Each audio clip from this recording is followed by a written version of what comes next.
Like a phoenix, Samsung's beloved Galaxy Note is back from the ashes. Now with two main cameras, can it shoot better photos? Does it have enough features to justify a higher price tag? And more importantly, is it safe?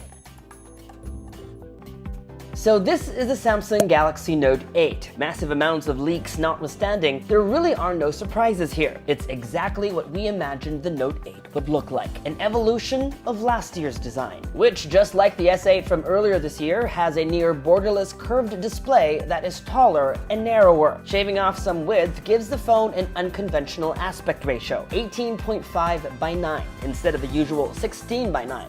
So unlike the iPhone 7 Plus, Xperia XZ Premium, or the Huawei Mate 9, this large phone is easier to wrap your hands around. The Note 8 is Samsung's biggest flagship, although it's only ever so slightly larger than the S8 Plus. The main difference is that the Note 8 looks more squarish, with corners that are less rounded than on the S8 or the S8 Plus. This form factor makes it a more ideal writing surface, and makes room down here for this cavity that houses the Note 8's defining feature, a stylus called the S Pen. Otherwise, it's the same all-glass phone, with curved sides that give the impression of a display that doesn't have either a start or an end. From all angles, there's no denying that this is a good-looking phone. And while we like the look of the S8 better, the Note 8 is still one of the best-looking phones you can buy today. Some other design notes while we're at it: there's a new protective stand cover that's supposedly made tough based on US military standards. So apparently, you can do stuff like this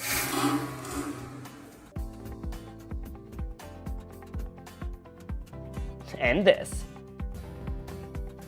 There's a dedicated button on the left for Bixby, Samsung's personal digital assistant, which is still non-configurable, unfortunately. Above that, volume buttons. On the right, a lone power button. On top of the phone, a SIM card slot, which is either single or dual SIM depending on your region, with provisions for a micro SD card of up to 256 gigabytes. And on the bottom, yep, you can heave a sigh of relief, there's a headphone jack, plus a USB-C port, speaker grills, and the S Pen slot. Even if there's a cavity for the S Pen, Samsung guarantees the Note 8 is water and dust resistant. Nothing new here, but we had to give it a try as always. The screen still works while wet, so does the S Pen. And if your ports are exposed to water for too long, you'll get this warning, reminding you not to charge the phone until it dries.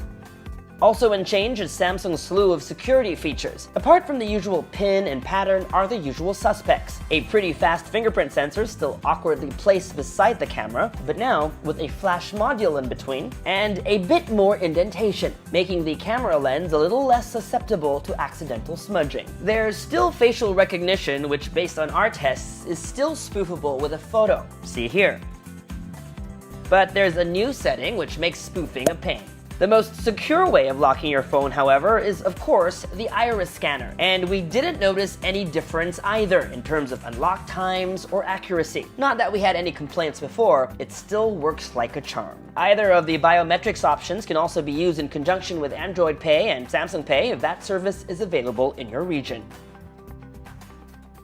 Probably the newest Note 8 feature is its new camera, or should I say, cameras. With the Note 8, Samsung is finally jumping on the dual camera bandwagon. Samsung execs tell GadgetMatch they didn't want to do it until they could pull off something others haven't been able to do with the technology. And so on the Note 8, both cameras get optical image stabilization instead of the just main shooter. This should come in handy when shooting close-ups using the phone's new 2x optical zoom lens. This is what the Note 8's dual camera setup looks like on paper. This is a standard lens, this is a zoom lens. Both are 12 megapixels that differ only in the amount of light each one lets in.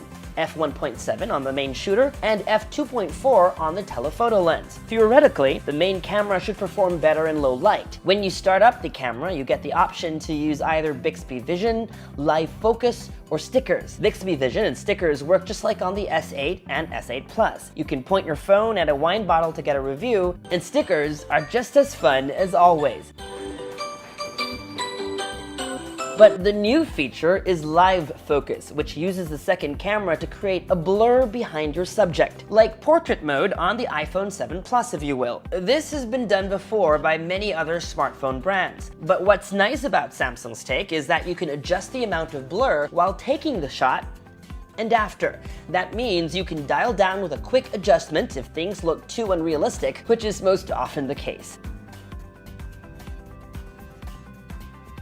Just like the iPhone 7 Plus, live focus also shoots at 2x, which in the case of the former can be a problem when shooting in low light. While it might not be obvious here, these Spider-Man photos were taken under a table in a room with hardly any light, but still came out pretty good. Samsung is also introducing a feature called Dual Shot, which takes the same photo using both cameras. So if the portrait photo is not to your liking, you can click over here to get a wide angle option.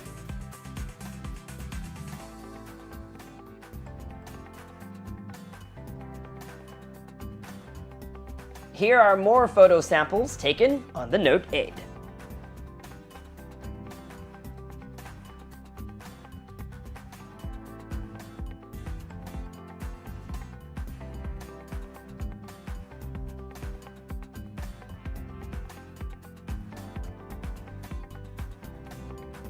This built-in stylus, called the S Pen, is what gives the Note its name, and is what sets it apart from other big-screen phones. Apart from being able to take notes or draw, the S Pen on the Note 8 can do other things. This new feature is called live messaging, almost like the handwriting feature on iMessage, except that it works on WhatsApp, Facebook Messenger, Viber, Telegram, and other chat apps. Using the S Pen, you can scribble handwritten notes and can send them as GIFs.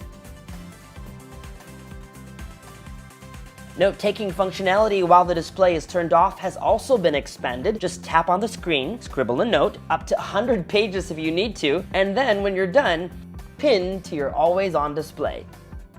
You can also use the S Pen to translate full sentences by just highlighting them. It works the same if you need quick conversions. While Android Oreo was just announced, the Note 8 will ship with last year's Nougat. It isn't clear how soon it will get the Oreo update, but that's okay, the days of TouchWiz are behind us. The new UI, called Samsung Experience, is clean and snappy. Drop-down notification shade looks like this, app drawer looks like this, settings menu like this, and Google Assistant is a long press on the on-screen home button. The Edge screen gets some new functionality via the dual app launcher on Apps Edge. Now you can launch two apps in split screen mode at the same time. For example, if you wanted to launch Messenger and YouTube at once, just tap on the App Edge shortcut. Speaking of two apps, if you're the kind who has two Facebook or WhatsApp accounts, you can use the new Dual Messenger feature to install two copies of your favorite chat apps on the same phone. Just go into Settings, Advanced Features to turn it on. The Note 8 shares pretty much the same high-end spec sheet as the S8 Plus. That means you're getting top-of-the-line performance for every task. Depending on your region, you will either get a 10nm Exynos processor or Qualcomm's Snapdragon 835, 6GB of RAM, and a Quad HD Super AMOLED display. The only place where it seems Samsung may have skimped is with its 3300 mAh battery, which is not only smaller than last year's model, but also lower than the industry standard. That said, we still think it's the most prudent thing for Samsung to do, considering last year's battery issues. Samsung still promises improved battery life thanks to a more power-efficient chip, and it's still got the usual adaptive fast charging and wireless charging support. And if there are any concerns about exploding phones, company promises that like the rest of its phones since the Note 7, the Note 8 has undergone a rigid 8-point battery check. So, is the Galaxy Note 8 your gadget match? To answer that question, a full review is in order, but from the looks of it, Samsung's second attempt at building its best smartphone ever is a smashing success. Like the Phoenix in its rebirth, the Note 8 has come out stronger and better. If you're looking for a sexy phone and don't care for the S Pen, get the S8 or the S8 Plus. But because it is one of just a few phones that ship with a stylus, the Note 8 is in a league of its own. Those who need a stylus for productivity will want one. Its dual camera system makes the S8's already outstanding camera even better. As a whole, the Note 8 is so complete, it won't leave you wanting. So, if you're willing to shell out some serious dough for it, then this one is a match.